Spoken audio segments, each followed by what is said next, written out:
Mafia boss insults waitress in Italian, stunned when she replies perfectly and calls him out.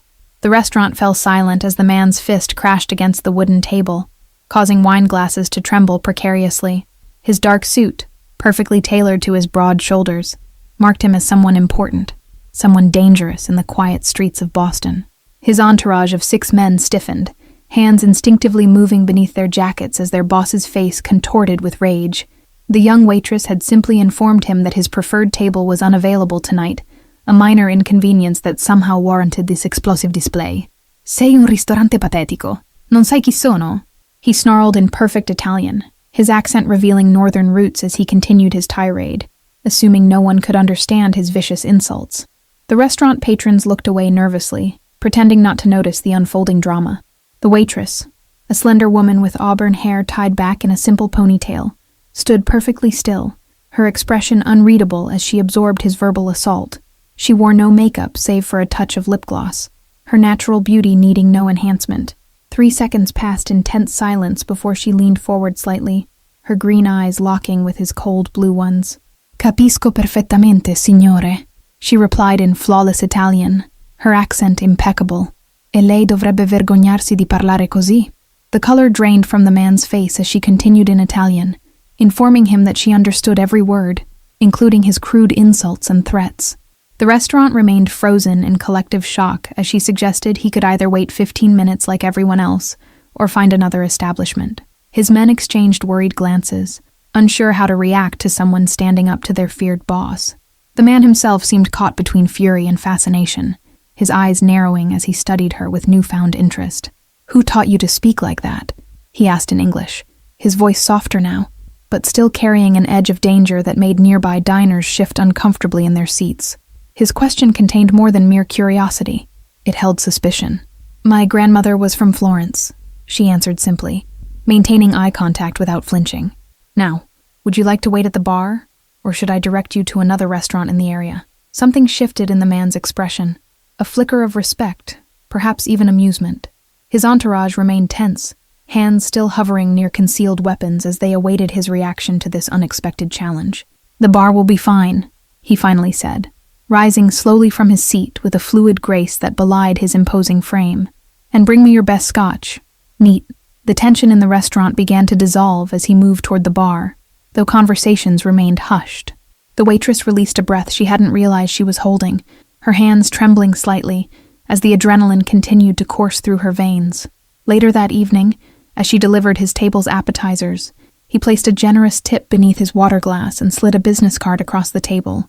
"Andrew Valentini," it read simply, with only a phone number embossed in gold beneath the name. "My apologies for earlier," he said quietly, his tone sincere despite the dangerous glint that never quite left his eyes. "Perhaps I could make it up to you sometime." 2 days later, Claire pushed through the door of her favorite coffee shop, the small bell announcing her arrival as she sought refuge from the unseasonable autumn rain. Her hair hung in damp tendrils around her face as she shook water from her coat. The rich aroma of freshly ground beans enveloped her, a comforting embrace after a morning of teaching Italian literature to disinterested undergraduates. She ordered her usual, a simple cappuccino with an extra shot, and turned to find a seat in the crowded space. That's when she saw him, Andrew Valentini, sitting alone by the window, his attention focused on a leather-bound notebook. He wore no tie today, his crisp white shirt open at the collar, revealing a glimpse of a tattoo that disappeared beneath expensive fabric. Recognition flickered across his face when he glanced up, followed by something that might have been pleasure. He closed his notebook deliberately and gestured to the empty chair across from him, an invitation that felt both dangerous and impossible to refuse. "I didn't expect to see you here," Claire said as she sat down, her voice steadier than she felt. The coffee shop suddenly seemed smaller, as if his presence consumed the available oxygen. Andrew's mouth curved into a smile that transformed his face, softening the hard lines around his eyes. "I own the building," he replied, his voice lower than she remembered. "I come here to think sometimes." Claire studied him across the small table, noting the shadows beneath his eyes and the tension in his shoulders. "You look like someone carrying too many secrets," she observed before she could stop herself. His expression changed, surprise replacing the careful neutrality he maintained. "Most people are too afraid to speak to me that way," he said, leaning forward slightly. "Why aren't you?" My father always said fear is just curiosity that hasn't found its voice yet, she replied, wrapping her hands around the warm ceramic mug. And I've always been too curious for my own good. Andrew laughed then, a genuine sound that drew glances from nearby tables. Your father sounds like a wise man, he said, studying her with renewed interest. Is he the one who taught you to stand your ground against men like me? Claire's expression darkened momentarily as she traced the rim of her cup with one finger. My father died when I was 15, she answered quietly. But yes, he taught me never to bow my head to intimidation. Silence stretched between them, neither uncomfortable nor easy, simply a space filled with unasked questions. Outside, the rain intensified, drumming against the windows and creating a private soundtrack for their unexpected meeting. My grandmother from Florence, Andrew began, breaking the silence. She used to quote Dante when I was a child. L'amor che muove il sole e l'altre stelle. His accent was perfect, the words flowing like water over stones. Claire's eyes widened slightly, recognizing the line from Paradiso. The love that moves the sun and the other stars, she translated automatically. You've read Dante's Divine Comedy? There are many sides to me that might surprise you, Claire, he said, using her name for the first time. The sound of it on his lips sent an involuntary shiver down her spine. Claire's apartment was a sanctuary of books and warm colors, shelves lining every available wall space in her modest one-bedroom home. Classical music played softly as she graded papers, red pen marking thoughtful comments in the margins of her students' essays on Petrarchan's sonnets. Her life followed a predictable pattern: teaching during the day, research in the evenings, occasional dinners with colleagues who shared her passion for Renaissance literature. She had built this quiet existence deliberately after the chaos of her childhood, finding comfort in academic pursuits. Andrew's world couldn't have been more different, a fact made abundantly clear as he sat in his office overlooking the Boston harbor, listening to reports about territory disputes. The Valentini family had controlled the waterfront for 3 generations, their legitimate businesses masking more profitable ventures. The weight of his responsibilities pressed down on him like a physical force as he dismissed his lieutenants, remaining alone with the panoramic view of the city he both protected and exploited. His father's portrait hung on the wall, a constant reminder of expectations and legacy. 3 weeks had passed since the coffee shop, and Andrew had found himself thinking about Claire more often than he cared to admit. Her directness, so different from the calculated deference he typically encountered, had left an impression he couldn't easily dismiss. He turned the business card over in his fingers, not his own, but hers, which she had given him as they parted ways. Boston University, Department of Italian Studies, it read, alongside her name and contact information, a window into her world. The rational part of his mind warned against pursuing any connection with someone so removed from his reality. Claire existed in sunlight, in the world of ideas and beauty, while he operated in shadows and pragmatic violence when necessary. Yet something about her had awakened a long-dormant curiosity in him, a desire to experience something genuine in a life surrounded by strategic relationships and calculated loyalties. Her honesty was as refreshing as it was dangerous. He reached for his phone, hesitating only briefly before dialing her number. The late afternoon sun cast long shadows across his office as he waited, wondering what words he would choose when she answered. Claire's voice, slightly breathless, as if she had rushed to answer, filled the line. "Professor Montgomery speaking," she said, professional and composed despite the slight elevation in her tone. "It's Andrew," he replied simply, realizing he had no prepared speech, no strategic approach to this conversation. "I was wondering if you might be free for dinner tomorrow evening." The pause that followed seemed to stretch into eternity, filled with all the reasons this was a terrible idea. Their worlds existed on opposite sides of an unbridgeable divide: academia and organized crime, literature and power, transparency and secrets. "There's a small Italian place on Hanover Street," she finally answered, surprising them both with her acceptance. 7 o'clock? I'll meet you there."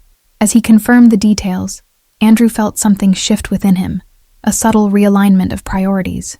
For the first time in years, business would wait while he pursued something solely for himself, regardless of the complications it would inevitably bring. Claire hung up the phone and stared at it in her hand, wondering what forces had compelled her to accept his invitation.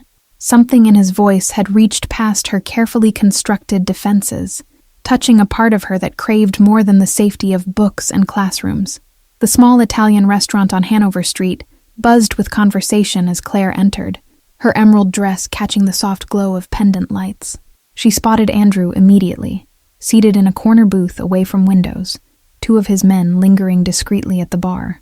"You look beautiful," he said, as she slid into the seat across from him, his eyes taking in the simple gold necklace at her throat.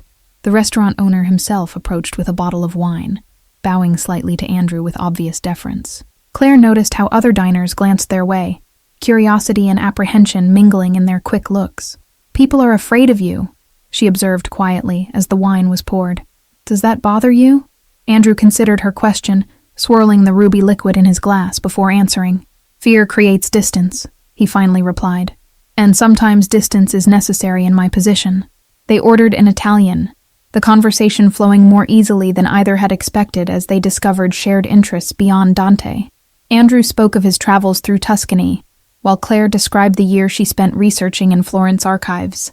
"My grandmother would have liked you," he said unexpectedly, his expression softening with memory. "She used to say that strong women are God's way of keeping powerful men honest." As dinner progressed, Claire found herself drawn to the contradictions in him. The ruthless businessman who could quote poetry, the feared leader who spoke of his grandmother with genuine tenderness. The warning bells in her mind grew fainter with each glass of wine. Andrew felt something shift inside him as he watched her laugh, a genuine sound untainted by calculation or fear. He had grown accustomed to people telling him what they thought he wanted to hear, their words carefully chosen to avoid his displeasure. "Why did you really invite me to dinner?" Claire asked suddenly, her directness cutting through the pleasant haze of wine and conversation. Her green eyes held his, demanding truth rather than charm. The question caught him off guard, stripping away the practiced responses he typically employed. "Because you're the first person in years who spoke to me as a man, rather than a reputation," he answered, surprising himself with his honesty.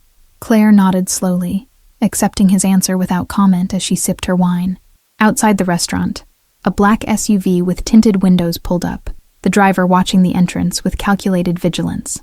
Two more cars joined the first, positioning themselves strategically along the street as men in dark suits exited, adjusting their jackets to better conceal shoulder holsters. Andrew's phone buzzed with a text message, his expression hardening as he read it. "We need to leave," he said, his tone suddenly businesslike as he signaled for the check. "Now, Claire." She sensed the shift in atmosphere, the tension radiating from him as his men at the bar straightened, hands moving beneath their jackets. "What's happening?" she asked, her voice low and controlled despite her racing heart. Andrew leaned closer, his voice barely above a whisper. "There are men outside who mean us harm," he said simply. "Trust me right now, and I promise I'll explain everything later." 6 days passed before Claire heard from Andrew again. 6 days of jumping at shadows and questioning her own judgment. She had been escorted home that night through a service entrance, Andrew's men forming a protective barrier around her until she was safely inside her apartment. News reports the following morning mentioned a shooting outside an Italian restaurant in the North End. 2 men killed in what police called an apparent gang-related incident. Claire recognized the restaurant's name, knew that she might have been caught in the crossfire. When Andrew finally called, his voice was strained with what sounded like regret. "I need to see you," he said simply, "to explain things properly, if you'll let me." This time they met at his penthouse overlooking the harbor, floor-to-ceiling windows offering a panoramic view of boats drifting like white specks on the darkening water. Security personnel discreetly patrolled the perimeter, a reminder of the danger that followed him. "Those men were from the Calabrese family," Andrew explained as he poured her a glass of whiskey, his movements precise, controlled.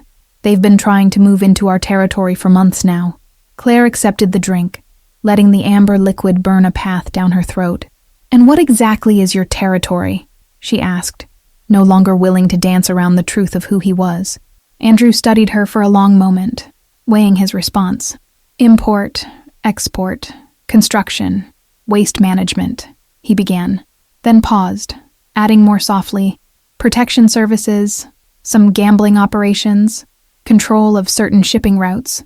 "You're telling me you're in the Mafia," Claire stated flatly, no question in her tone, as pieces of a puzzle she had deliberately avoided suddenly clicked into place. The restaurant confrontation, the deferential treatment, the armed escorts, it all made terrible sense now. Andrew didn't deny it, his silence confirmation enough as he moved to stand beside the window, his reflection ghost-like against the darkening sky. My father built this organization, he said finally. I inherited both its benefits and its burdens. Claire set her glass down carefully, the crystal making a soft clink against the marble table. I should leave, she said, rising from her seat, suddenly aware of the danger she had invited into her carefully constructed life. You should, he agreed, turning to face her. Walking away right now would be the sensible choice. The moment stretched between them, charged with possibilities both enticing and frightening. Claire took a step toward the door, then stopped, her reflection joining his in the window, as she moved to stand beside him instead. I've never been particularly sensible, she admitted, her voice barely audible above the soft hum of the climate control system. My mother always said that was my greatest flaw. Andrew's hand found hers, fingers intertwining with a gentleness that belied his dangerous reputation. Tell me about her, he said, offering an invitation to share more than just physical space. The hours blurred together as they talked, really talked, barriers falling as night deepened around them. Andrew spoke of his father's expectations, the weight of family legacy that had shaped his choices since childhood. Claire revealed her own complicated past, her father's death in what authorities had called a random mugging, her mother's subsequent spiral into addiction, her own determination to build something stable from the chaos. No pretense remained between them, only raw, unfiltered truth. Dawn was breaking when Andrew finally called a car to take her home. Exhaustion and emotional intimacy, having created a different kind of vulnerability between them. This can't work, he said softly as they stood in the elevator. You know that, don't you? 3 weeks of cautious happiness followed, a delicate balance of Claire's academic world and carefully controlled glimpses into Andrew's. They met in private spaces, her apartment, his penthouse, a lakeside cabin outside the city, avoiding the public eye and the dangers it might bring. The transformation in Andrew was subtle but unmistakable to those who knew him well. His lieutenant Carlos noticed it first. The slight softening around his eyes, the occasional distraction during business meetings, the private phone calls that brought rare smiles to his otherwise stoic expression. The Calabresi are making moves again, Carlos reported one afternoon, sliding surveillance photos across Andrew's desk. They've been watching the university boss, specifically the Italian Studies department. Ice formed in Andrew's veins as he studied the images. Claire leaving her classroom, stopping for coffee, unlocking her apartment door. The message couldn't have been clearer if they'd painted it in blood across her doorway. He dismissed Carlos with a nod, then sat alone in his office as darkness gathered, weighing options that all seemed to end in loss. The Valentini family had enemies. Always had. Always would. It was the nature of the business, the price of power in their world. Claire had become his weakness, a vulnerability his enemies had already identified and would not hesitate to exploit. The realization settled like lead in his stomach as he reached for his phone to make the call that would break both their hearts. She knew something was wrong the moment she saw his face, the careful blankness of his expression as he entered her apartment that evening. "You're ending this," she said before he could speak, her academic mind quickly processing the evidence before her. "They know about you," Andrew confirmed, maintaining a careful distance between them. "The Calabresi family. They've been watching you, sending a message to me through their surveillance." The photographs Carlos had shown Andrew revealed not just Claire's daily routine, but something more disturbing, a man in a dark coat who had followed her for weeks undetected. This shadow had stood outside her classroom, waited across from her favorite bookstore, even sat 3 tables away during her weekly coffee meetup with colleagues. Andrew's security team had identified him as Paolo Calabresi, nephew of the family patriarch, and known for his particular brand of cruelty. The implied threat couldn't have been clearer. They knew exactly how to hurt Andrew most effectively now, and they were demonstrating their patience. Claire's fingers trembled slightly as she processed this information, memories of her father's last days suddenly vivid in her mind. He too had been followed before his cover was blown, subtle warnings escalating into that final, fatal encounter that police had dismissed as random violence. "There's something else," Andrew said, his voice dropping even lower as he pulled out his phone and showed her an intercepted message. On the screen was a conversation between Calabresi operatives mentioning Claire's mother, her current address, her medication schedule, her vulnerability. The color drained from Claire's face as she read the exchange, realizing the threat extended beyond her to the one person she had left in the world. Her mother had rebuilt her life after years of addiction following her husband's murder, her sobriety now a fragile treasure that Claire refused to see destroyed. Claire felt her carefully constructed world tilting beneath her feet. the danger she had intellectually acknowledged suddenly becoming viscerally real. "So you're just giving up?" she challenged, anger rising to mask the fear crawling up her spine. "I'm protecting you," he corrected, his voice hardening with resolve. "This isn't a negotiation, Claire. These people don't make empty threats, and I won't risk your life because of who I am." The silence that followed felt like a physical entity, heavy and suffocating as it filled the small space between them. Claire moved to her bookshelf, fingers tracing the spine of a worn volume of Dante before turning back to face him. "My father wasn't killed in a random mugging," she said quietly, her voice steady despite the tremor in her hands. "He worked for the FBI, investigating organized crime in Chicago. His cover was blown 2 days before he was murdered." Andrew's expression changed. Surprise followed quickly by understanding as this new information forced a recalibration of everything he thought he knew about her.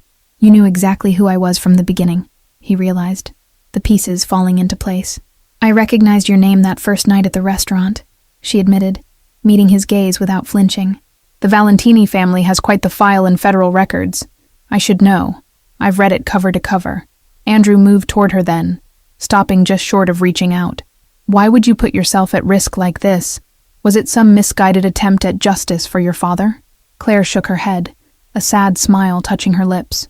"I told myself I was just curious at first. Then I told myself I was gathering information. But the truth?" She paused, vulnerability evident in her eyes. "I fell in love with the man behind the name, despite everything I knew I should feel." Andrew stepped back, creating physical distance while his mind raced to process Claire's revelation. "You need to leave Boston," he said finally, his tone leaving no room for negotiation. "Tonight. I'll arrange everything. New identity, new position at a university far from here." Claire shook her head, defiance flashing in her eyes, despite the fear she couldn't fully hide. "I won't be chased away from my life, my career, everything I've built," she insisted, crossing her arms protectively across her chest. "This isn't a game, Claire," Andrew replied, frustration bleeding into his voice as he ran a hand through his hair. "The Calabrese family doesn't make idle threats. They'll use you to get to me, and they won't be gentle about it." The weight of reality settled over them both as night deepened outside Claire's apartment windows. By morning, she had agreed to a temporary compromise, a sabbatical, officially to conduct research, actually to disappear until Andrew could resolve the threat. He didn't tell her his plan, didn't mention the meeting already scheduled with the heads of 3 allied families, didn't discuss the dangerous gamble he was about to make. Some burdens were his alone to carry, the price of his position.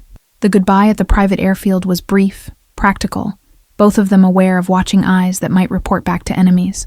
6 weeks, Andrew promised, his hand lingering on hers for one moment longer than necessary. "Stay safe until then." As her plane disappeared into cloud cover, Andrew returned to his car where Carlos waited with details of the upcoming meeting. The plan was already in motion, a dangerous restructuring that would either secure his future or destroy everything his family had built. Empty days stretched into weeks as Claire settled into the remote cabin in northern Maine, her only company the security team stationed discreetly on the property perimeter. She filled hours with research and writing, trying to ignore the constant worry gnawing at her concentration. The satellite phone Andrew had given her remained silent, except for brief weekly check-ins, his voice increasingly strained each time despite his assurances that everything was proceeding according to plan. She recognized the sound of someone carrying an unbearable burden. 4 weeks into her exile, Claire woke to find the head of her security detail standing in her kitchen, his expression grim as he handed her a sealed envelope. "Direct orders from Mr. Valentini," he explained, stepping back respectfully to give her privacy. Inside was a single sheet of paper containing 3 sentences in Andrew's distinctive handwriting. "Whatever you hear, don't believe it. Wait for Carlos. I love you." The last 3 words blurred as tears filled her eyes, the first time he had expressed the feeling so directly. 2 days later, news reports announced the shocking murder of Boston crime boss Andrew Valentini, gunned down outside his downtown office in what authorities described as an escalation in an ongoing turf war. The security team around Claire's cabin immediately doubled.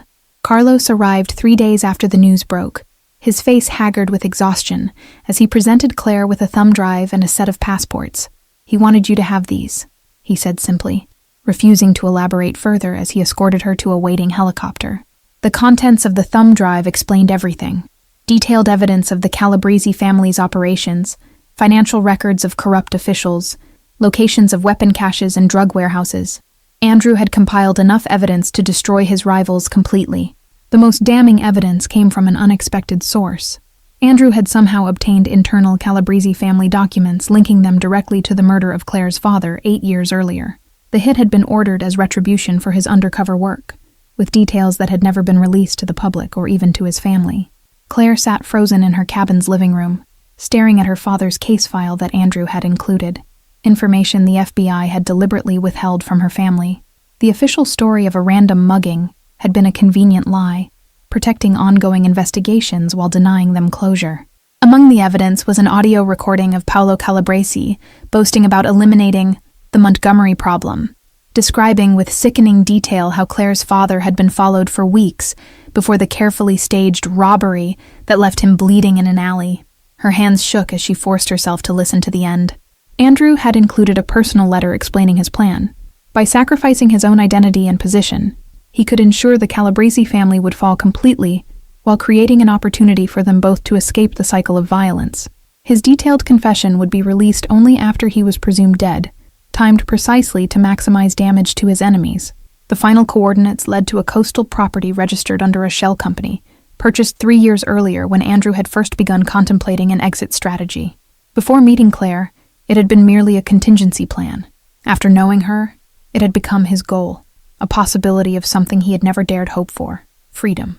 Claire understood the magnitude of what he had done, the sacrifice made not just for her, but for himself, a chance at freedom from the life that had been chosen for him, rather than by him. The final file contained coordinates and a date 3 weeks in the future. The FBI raid on the Calabrese family headquarters made international headlines, the scale of arrests unprecedented in organized crime investigations of the past decade. Claire watched from a hotel room in Vancouver, her new passport identifying her as Professor Catherine Miller. Witness testimony from an unnamed high-level informant had provided authorities with everything needed to dismantle one of the East Coast's most dangerous criminal organizations.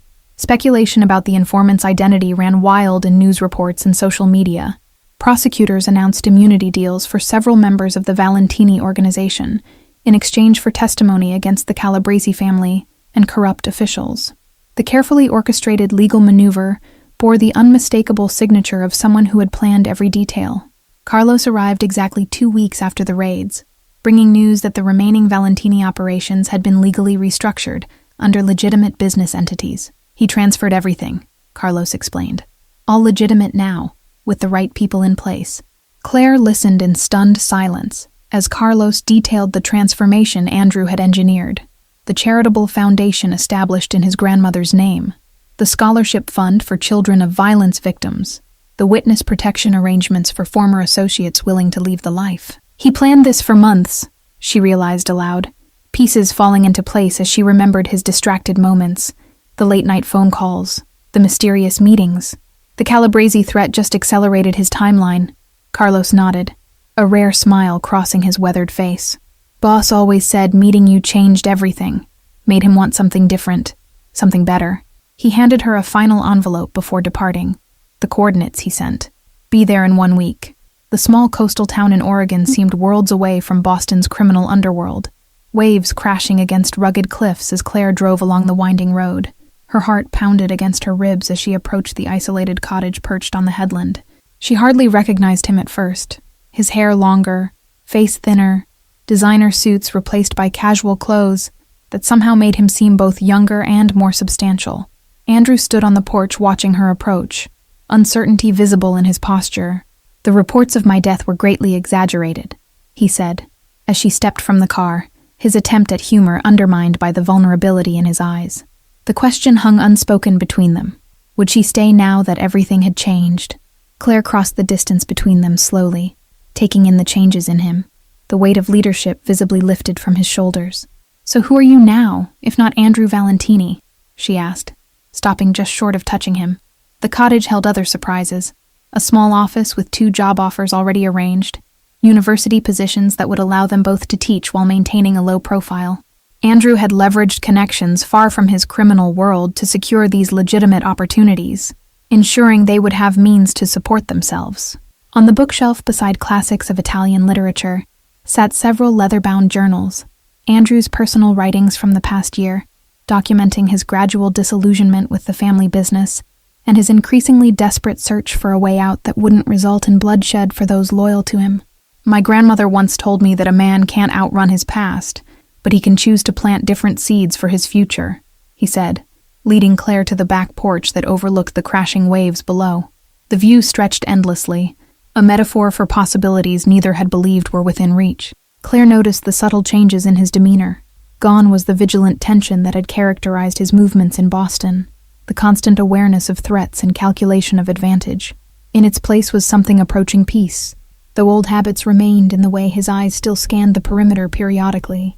What struck her most was the sound of his laugh, fuller, uninhibited by the weight of reputation and responsibility that had constrained him before.